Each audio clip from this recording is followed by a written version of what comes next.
Hai, kembali lagi dengan kelompok 3.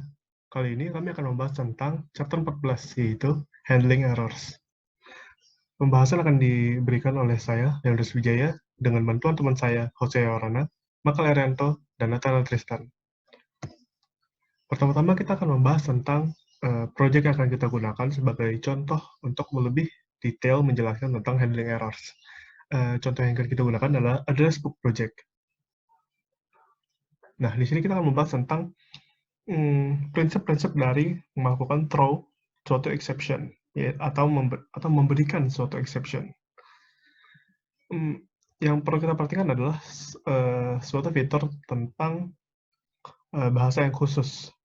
Nah, kemudian untuk ketika kita melakukan throw suatu exception atau memberikan suatu exception, kita tidak perlu memberikan nilai khusus karena di sini yang kita throw hanyalah exception.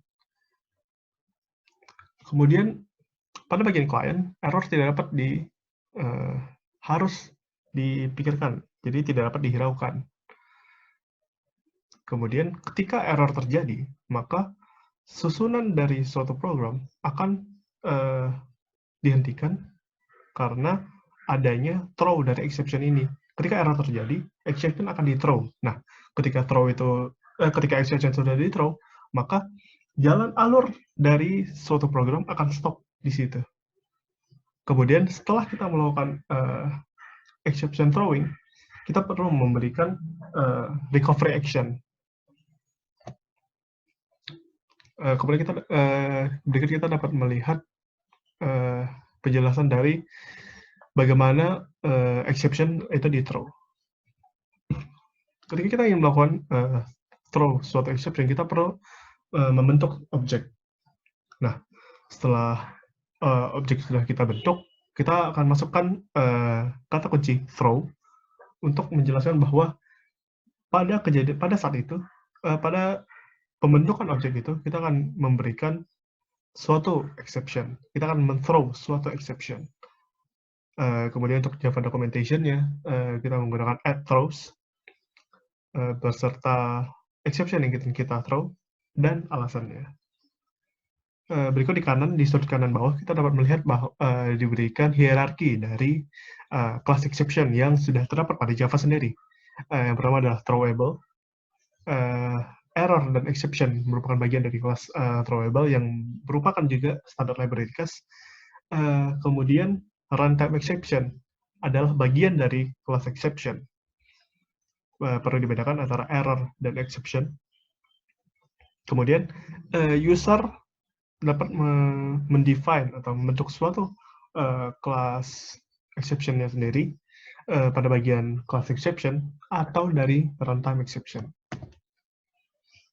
Kemudian berikut adalah contoh dari ketika kita akan melakukan throw suatu exception, dapat dilihat pada bagian method contact details, get details, yang menggunakan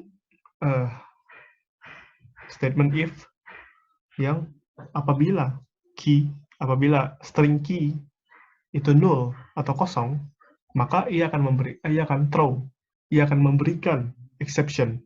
Exception tersebut adalah null pointer exception yang berisikan string null key in get details. Nah, ketika kita masuk ke atau menggunakan metode tersebut, metode get details ini, maka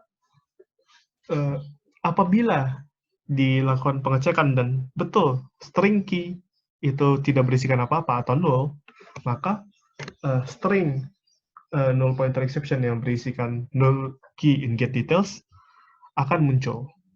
Dan recovery yang akan dilakukan adalah return book.getKey. Itu ia akan mengembalikan key sesuai dengan apa yang didapatkan apabila throw tersebut dilewati atau ia berhasil lewat pengecekan statement if. Nah, di sini kita dapat melihat bentuk dari penggunaan exception untuk mencegah pembentukan suatu objek. Nah, kita lihat pada statement if di bawah. If this name length sama dengan 0, dan apabila panjang dari nomor teleponnya 0, maka ia akan memberikan exception, ia akan men-throw exception, illegal state exception, yang berisikan string, either the name or phone must not be blank. Nah, ini akan menunjukkan bahwa apabila pada konteks details ditemukan nama atau keterangan nama atau keterangan nomor HP, nomor telepon, masing-masing baik salah satu di antaranya itu kosong, maka program tidak akan mengizinkan hal tersebut terjadi dan akan memberikan exception, yaitu illegal state exception yang berisikan bahwa berisikan anjuran untuk agar nilai dari kedua value tersebut tidak nol. Nah, kemudian kita akan melihat penggunaan try-catch sebagai bentuk dari pemberian exception.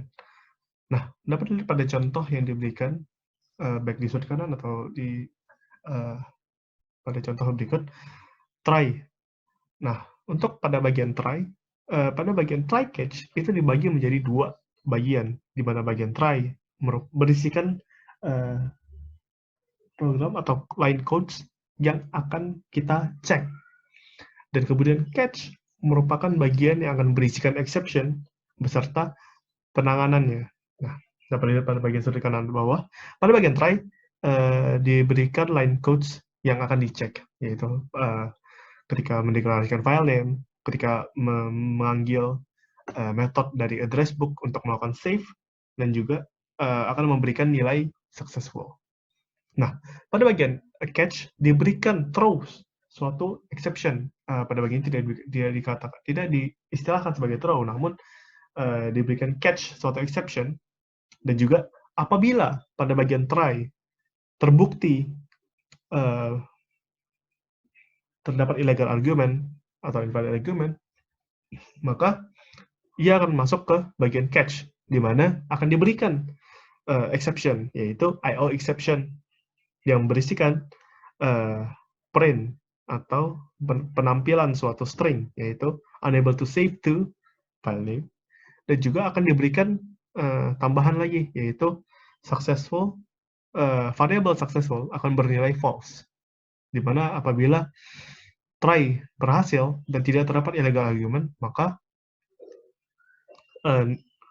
file name akan disimpan ke dalam address book dan nilai dari variable successful akan bernilai true.